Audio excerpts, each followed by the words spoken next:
On today's live daily news, a Cash App scheme goes wrong for a local teen, more progress has been made on San Angelo's newest Whataburger, and the killer of a beloved Angelo State University professor has been sentenced. Plus, Josh Blanek with the local Agrilife Extension Office returns to the show to give us an update about what the crops will be looking like this fall. All this and more. I'm Matt Trammell, and this is Live.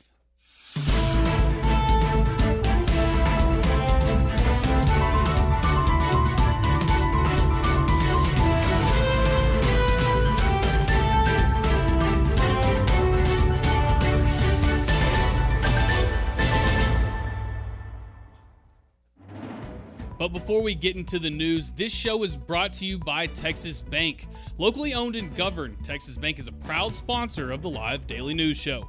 Just like us, Texas Bank knows what it means for you to have everything when you need it for when it calls. From checking to saving to personal loans to commercial loans, Texas Bank is here for San Angeloans with 3 convenient locations. So when you're thinking of who to bank with, of course, pick the local guys at Texas Bank. Now, on to the news.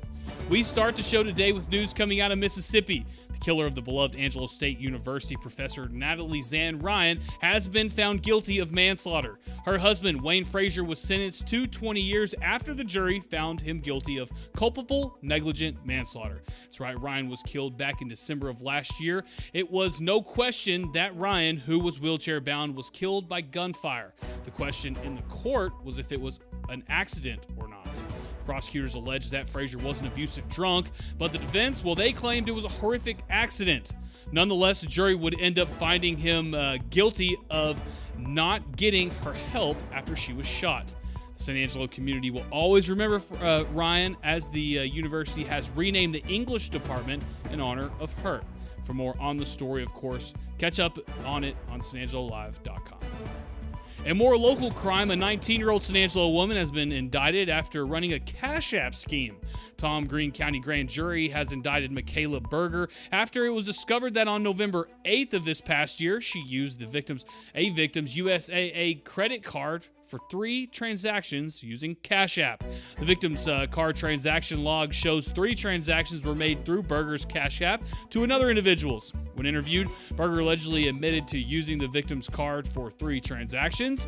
Berger was arrested in March of 23 and was released the next day on a $10,000 bond. She is due in court on September 13th for her post-indictment reporting. Moving into business, San Angelo's newest Whataburger is officially under construction. Of course, we reported back in October of last year that the city of San Angelo's building inspection permit had received a permit to build a $2.8 million Whataburger at 5855 Sherwood Way. This will be the 4th Whata in town, but this one will be the first in San Angelo's highly growing southwest side. Whataburger will join Kohl's in the shops at Sherwood Shopping Center. Currently, crews have laid the pad and are working on plumbing. No word yet on the opening date, but best believe the best burger chain in the nation is coming fast. Also, a quick reminder, Shannon Medical Center is hosting an event at Shannon South for parents to pick up their baby belly buttons. We told you earlier this year that Shannon South will be moving away from community's baby belly button traditions. Don't worry, parents. Shannon is not throwing away your button. Instead, come pick it up on September 11th, 12th, and 18th. For times, of course, see the story on sanangelolive.com. And for weather for this week, expect a hot week. Over the next 7 days, expect temperatures to stay in that triple-digit range. Today is going to be one of the hottest days of the week with a high of 105. There's a chance of rain tonight, but it's not going to be anything we should worry about here in town. And of course, weather is always changing, so check back into the Live Daily News Show every weekday. And finally, the Central Bobcats won their first game on Friday night, but have a tough test this week against Abilene Cooper. Ryan Chadwick has more in a second, but first, here's a message from the Bass Bunch. At Jim Bass Nissan, you have choices. And any way you go, you're going to save in a big way. You can choose from a new 2023 Nissan Armada SV or a new 2023 Nissan Titan Pro 4X Crew Cab and save $9,000 off MSRP. The choice is yours, but remember, the savings won't last long. Hurry into Jim Bass Nissan, corner of Houston Hart and Arden Road, or shop 24/7 at bassbunch.com. Following the Central Bobcats' first victory of the 2023 Texas high school football season over El Paso Montwood last Friday, Central now prepares for homecoming. Head coach of the Central Bobcats, Kevin Crane, gave his weekly press conference on Labor Day to talk about his team's performance against Montwood and about the Cats' upcoming matchup against Abilene Cooper. Let's take a look. How do you feel your team stacks up against Abilene Cooper? Cooper's a good team. Like I said, we got a lot of history with those guys. They got a Division I type defensive lineman that's just a sophomore that's been offered by several Division I schools. They got a really good linebacker, and feel like their secondary solid as well. And they're so well coached on defense. They're where they're supposed to be, and they tackle well. And you can just tell when you turn on the film that they're well coached. And so they played two really good teams, Keller and Abilene High. Both of those teams are playing really good football, and so even though they're 0-2, they're a really good football team. So we got to get our kids to understand that. We got to get our kids to be focused in on improving this week, and hopefully Friday night we play up to our standards, and we're a week better than we were this last week. And so for us, it's just focusing on what we got to do, what we can control, and that's just control us, get better, and so that's where we're at. Coach Crane says that Abilene Cooper will be another tough test for the Bobcats on homecoming night, but wants to see his young squad continue to improve. The game will be here at San Angelo Stadium on Friday, with kickoff scheduled for 7 p.m. Come out and support the Cats. And of course, for more sports around the Concho Valley and beyond, be sure to check in every day at sanangelolive.com/sports. And know that all this Central Bobcats coverage is brought to you by Angelo Bolt. Who decides where you get your hair cut? You do. An oil change? You do. How about an MRI? That's right, you do. And it's as easy as 1, 2, 3. Get a doctor's orders, tell your doctor you want to go to Angelo MRI, and let us do the rest. We call you to schedule an appointment, we call your insurance, and we send the results to your doctor. You need a doctor's orders, but a doctor can't order you where to go. It's your health, your choice, your MRI. And welcome back to the show. Joining me today is Josh Blanek with the Texas Agrilife Extension Office here in San Angelo, Tom Green County. Josh, thanks for being here. Thanks, Janice. Let's see. It's really hot out there and has been for a long time. It has been. It's been a hot summer, What impact is that having on agriculture in general? Well, I wish I had some good news. There's not good news out there. This summer's been pretty brutal on agriculture. Yeah. We can start with our cotton. Cotton crop doesn't look good. Yeah. It just, even though it is a tropical plant, it doesn't take the heat. It doesn't take 100-degree plus days and 80-degree nights as well as what we think it does. And so cotton crop's going to be pretty sparse this fall. Yeah, and there are a lot of cotton is normally planted here, and it's irrigated, and cotton is water. Yeah. Good point. I mean, a lot of people see the irrigation out there and think that that's a cure-all, and in this part of the world, it's supplemental. We've got to have help from Mother Nature, and she didn't help us. She quit raining in the May. Yeah. And groundwater table was already low from last summer, so water supplies were short, weren't able to irrigate as much, and so even the irrigated is struggling. So there's not going to be as much cotton this year. We'll be keeping an eye on that because that has an impact on the local economy. A big impact on the local economy, yes, sir. And we were talking about hay earlier. That's taking a hit too. Hay's taking a hit. There was a lot of wheat hay that was baled up during the spring, and some first cutting hay that was baled up this summer. But from last year, we were already behind. Supplies were short. Yeah. We haven't made any more this year. So again, short supply this year. So hay is in short supply. It's expensive if you can find it. And there's no grazing out there. The pastures there's nothing. Pastures are bare. They're brown. They're not providing any grazing. Days are getting shorter, and we're fixing to be in the fall, and so we're really missed our window.